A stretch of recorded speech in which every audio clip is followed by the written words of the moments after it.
What worked and what didn't for my channel this year? Let's review. Hey, it's Mike. Thanks for tuning back in. So in 2023, my channel gained 4,700 subscribers. I went from 2,400 to 7,100, almost 7,200, and I had 768,000 views. I'm actually only about 6,000 views away from 1 million for my channel's lifetime, which is amazing. I am currently sitting at a 98.5% like rate on all of my videos in my channel's history. So a lot has worked, and I'm going to talk through some of the things that worked really well this year, but also some of the things that didn't. Things that I thought would work out well, and they didn't. So let's go through all of that here. And I don't have anything in a specific order. It's kind of a mess. I have about, 40 notes here that I want to talk through. So first of all, the year started with me ending my 56-day video streak. I think that was like around the 7th of January or so. I did a video every day for 56 straight days, starting in November of 2022. And that's really part of what kickstarted the growth. And my growth in the first 4 months of this year was insane. I was adding an average of 20 new subscribers per day, which at the time I thought, wow, if I add 20 new subscribers per day, I'm going to be at 15,000 in no time. And that's just not realistic. People don't watch a whole lot of YouTube, in as much anyway, in the summer, spring, summer, early fall. And it's really in the winter that people watch more YouTube, as I'm finding, and I'm sure you all knew this already. So things slowed down drastically for me. I still got to 7,100, which has been awesome. I worked on improving my lighting. You can see here, I had some serious lighting issues at the end of last year, all the way through last year. Microphone has helped as well with audio. Would I like to get a better microphone, make it look more professional? Sure, but I'm very careful to not take on too much or to do things that might discourage me or anything like that. I stopped ripping wax. I was doing occasional wax ripping videos at the beginning of the year, and I started saying, why am I doing this? Not only that I'm doing it on camera, but that I'm ripping wax at all. And since April, I think, when I made this decision that I wasn't going to rip wax anymore, I've maybe bought 2 blaster boxes and one, I don't even know what the box is that I bought it. I already threw it away. That I bought at Don's earlier in the week. It's like a mini hobby box or something like that of Bowman's Topps Finest, or Bowman's Best, Topps Finest, yeah. I started doing interviews, and just a standard interview. Like, I started with Pete Steinberg of SGC. That was awesome. It was a great interview. I interviewed Ty Wilson of Chasing Cardboard. Phenomenal interview. I mean, I want to interview the people that interest me, and hopefully those interviews will also interest you. I interviewed Joe Posnanski, one of my all-time favorite writers. Joe Posnanski is amazing, and I was thrilled to get the opportunity to interview him.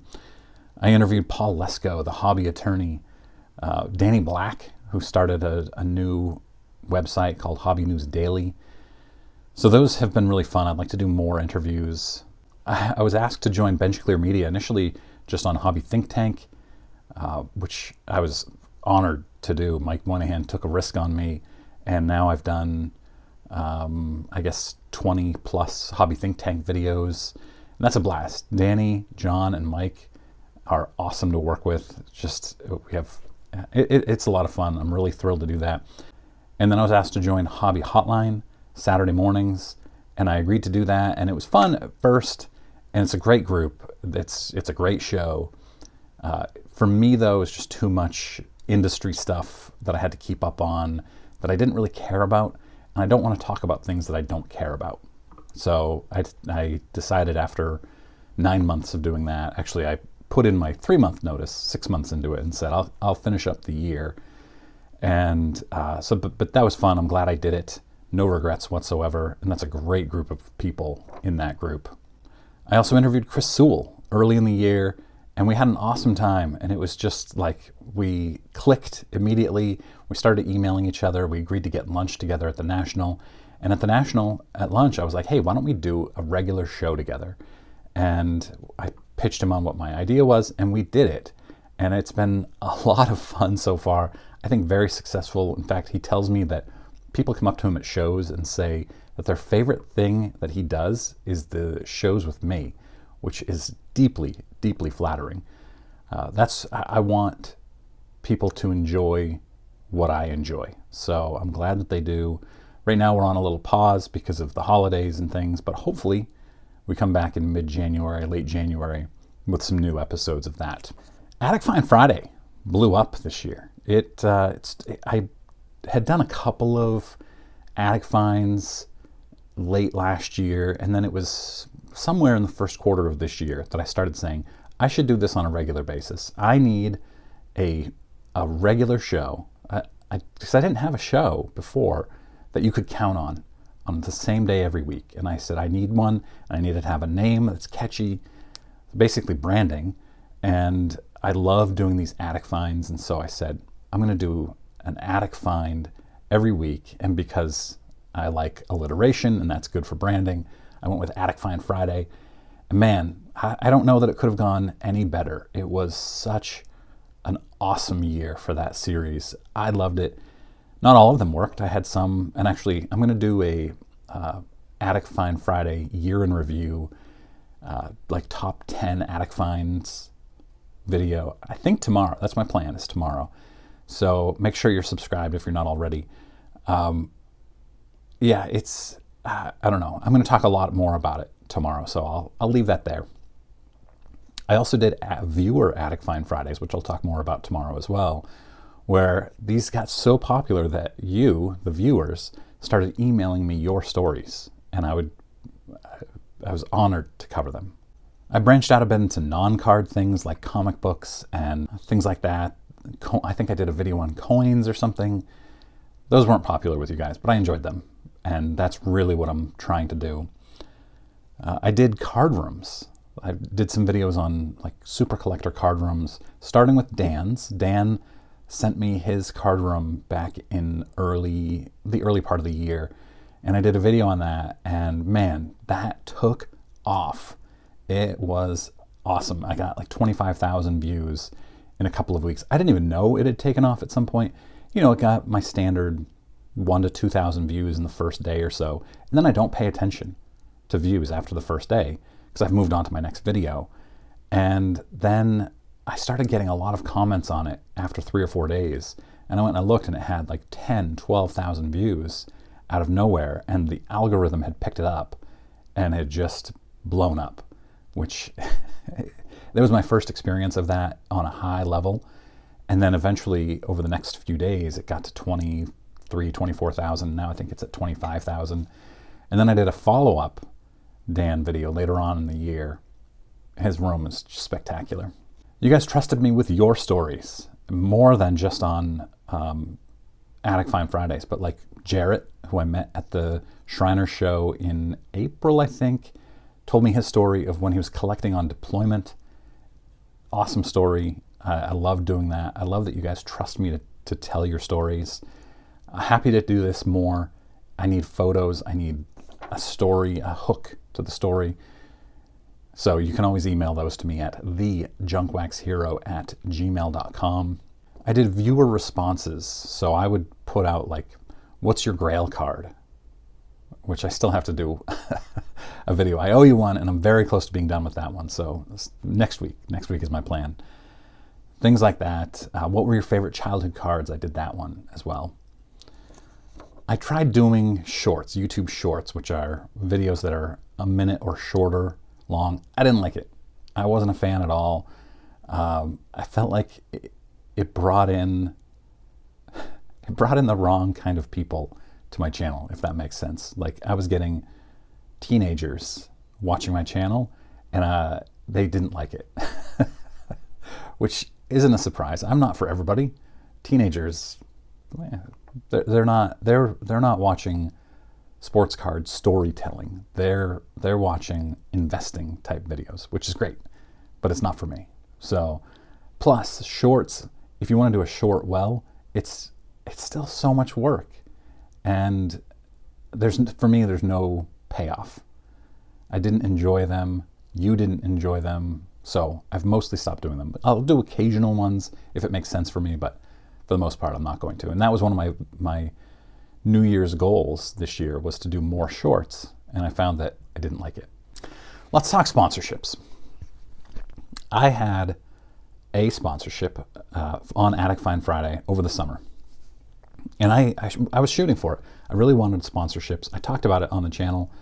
I sought them out, asking companies that I liked if they would sponsor me, and I got one from a company that there's no drama, there's no controversy with this company, and that's exactly what I was looking for. I didn't want to get sponsored by a company that was constantly embroiled in controversy. So I got a sponsor, and I ended up hating it. It had nothing to do with them, and this is just me. And so keep in mind, there are a lot of channels out there that do sponsorships very well. This has nothing to do with them. This isn't a criticism of having sponsors, because I would still love to have a sponsor in the right situation.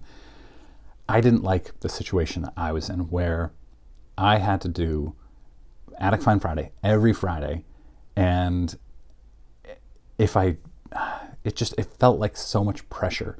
And this isn't a job for me. This is an extension of my hobby. And yes, I do make pretty decent money, like $400 to $600 a month just from YouTube revenue. And that sponsorship was bringing me in a couple hundred more per month. I think I was making $200 a month. So $50 a video for Attic Find Friday. And I thought that was exactly what I wanted, was to build up a sponsorship base. And it turns out it's not, because I felt rushed on these videos to get them out. I felt pressure to get them out on Fridays. And I also felt like the quality declined in my videos during that time, because there are times where I don't have a video to put out, and if there's no sponsor, I don't have to. And so, do I want to put out a video just because I have a sponsor? I don't really, but I had to. And you'll see this occasionally, where on a Friday I'll be like, oh, I don't have time, so I'm not going to put out a video today. Maybe I'll put one out tomorrow. Attic Find Friday goes out on Saturday morning sometimes. But when you have a sponsor counting on you to do it on Friday, you have to. When you have a sponsor that you've committed to 5 videos a week, 6 videos a week, whatever, you have to put out those videos. And that's the kind of pressure that I don't want. I would like to have somebody who says, and I don't know if this happens, which is fine, we will pay you X number of dollars per month to do your standard videos and just to mention us briefly. That seems like a good thing for me, but beyond that, I'm not going to seek out sponsors anymore. I also had another company that sponsored me. I did a video for Whatnot. They approached me and asked me to do, if we pay you, would you do this type of video? And I said, yeah, that sounds great. They pay extremely well. So if you see all these YouTubers doing a lot of Whatnot videos, it's because they pay very, very well. They have also approached me several other times this year, and it hasn't fit what I wanted to do. There was one that did fit exactly what I was doing, where I was selling off a collection, and I was going to use Whatnot anyway, and they offered to pay me to do a pre-video for it, which worked out awesome. But I'm just not, I'm not going to do forced videos. I had another company that reached out to me where they wanted to do a collaboration on a video, and I've turned down not numerous, that's the wrong word, but a handful at least of sponsorship opportunities that would have paid well, but didn't fit with what I want to do with my channel, and that I didn't feel good about doing. So, do I want the money from sponsorships? Yes. Do I need the money from sponsorships? No. And I'm not willing to sacrifice the quality of my videos to add a little extra revenue to my bottom line.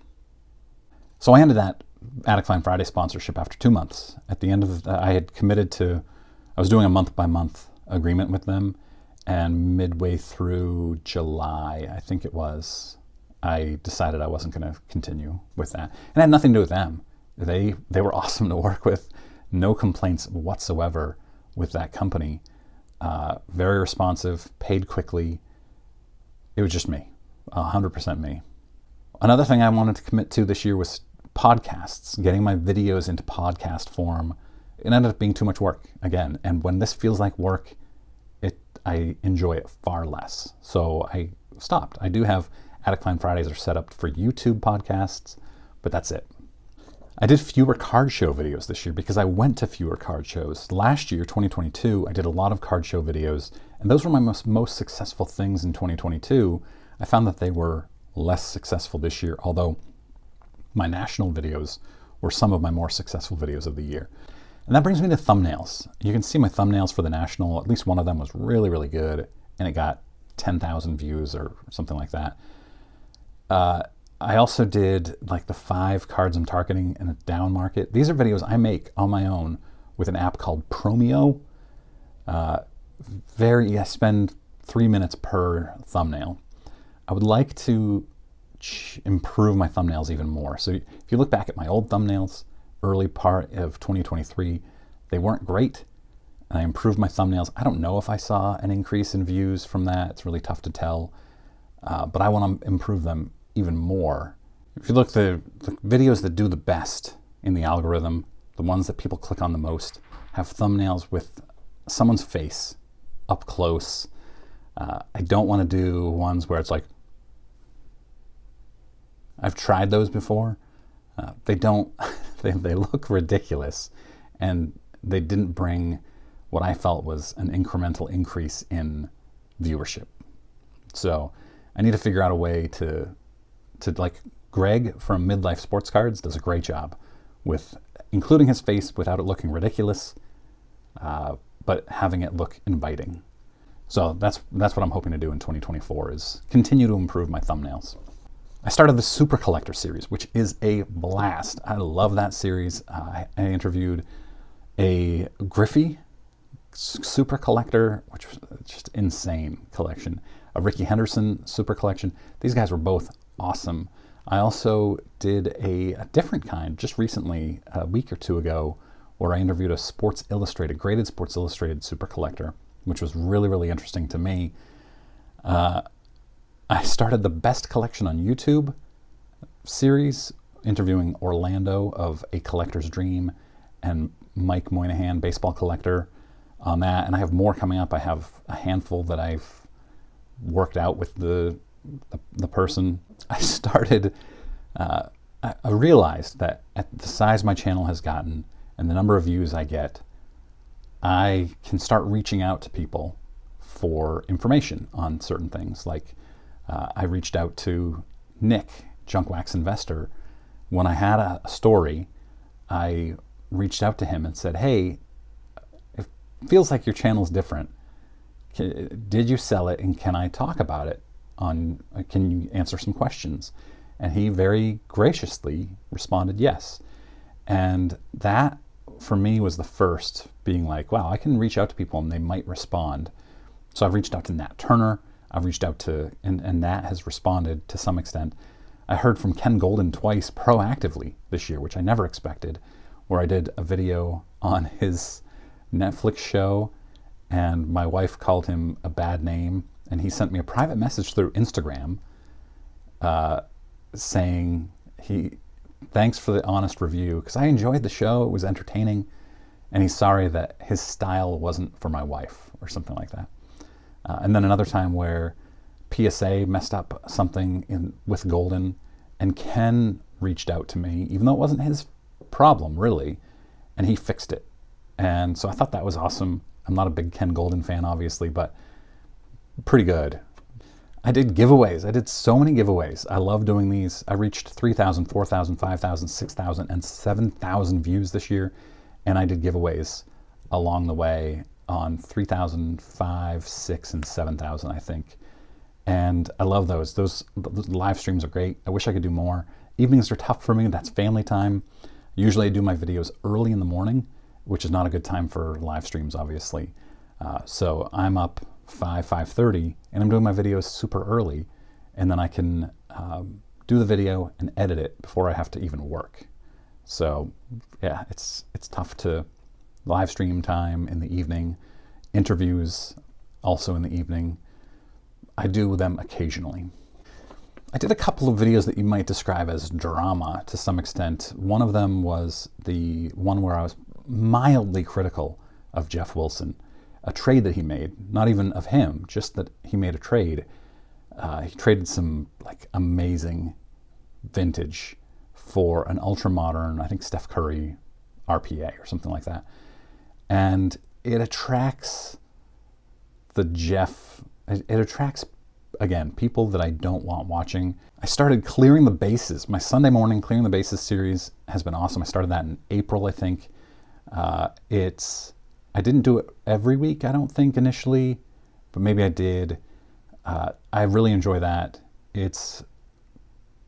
I think you guys enjoy it. It gets good views every week. It's not something that's going to ever get 10 or 20,000 views, but it gets a steady, 2,000 to 3,000 views, which is awesome, and it's fun. It's a way for me to share things that I'm interested in that don't quite make it to their own videos. I did my Jack Morris video, and it's the first time I've ever done a video that wasn't about cards or collectibles. I just said, hey, Jack Morris didn't deserve to make it to the Hall of Fame, and here's why. And man, that was I think my least popular video of all time. I still, to this day, get nasty comments from Jack Morris fans telling me I'm an idiot. You guys send me Jack Morris cards in the mail. I now have a burgeoning Jack Morris collection, which is fun.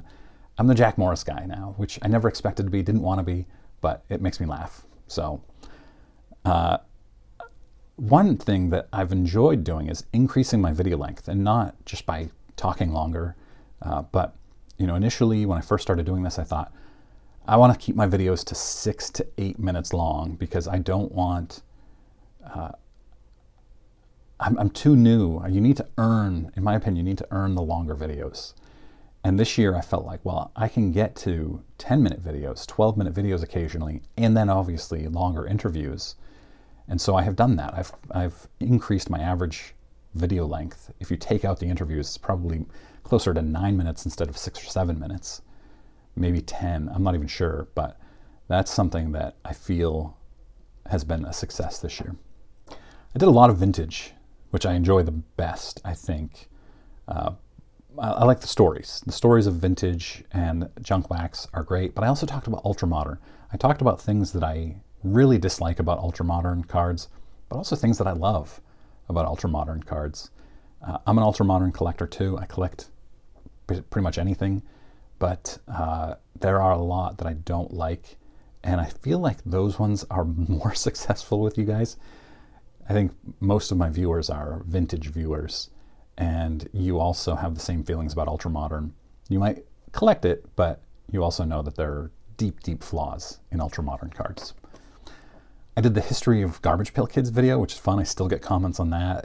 I don't remember how many views it's at, 6,000 or 7,000. That was a lot of fun, a lot of reminiscing back to my childhood, and I don't know, I really enjoyed that. It's not sports cards, but I'm going to do that sometimes. I'm going to dabble in other things that interest me. I did a video on video games because I've started buying video games.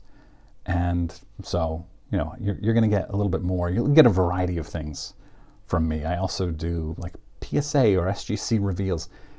What I want is to have a week where you're going to get 4 or 5 different types of videos from me. And then the next week, 4 or 5 more different types of videos. I don't want to do, here's 5 SGC reveals, and that's all you're going to get from me. Those channels are fine. I subscribe to some of those. That's just not something that I'm passionate about doing myself. I started dabbling in dealing cards, which is awesome. It's a lot of fun, and it's a great addition to my channel, but there aren't very many collections for sale in Maine. So that makes it tough to do frequently. I started showing off my collection. I did my binder, my Yaz collection, things like that I want to do more of. I enjoy doing those things. I'm really organizing my collection now. It's fun. It's, I don't know, I love it. And I want to show more of my collection to you guys, because I think my hardcore viewers enjoy that stuff. I also want to thank you because you have made this channel successful. You watch, you comment, you like, you share.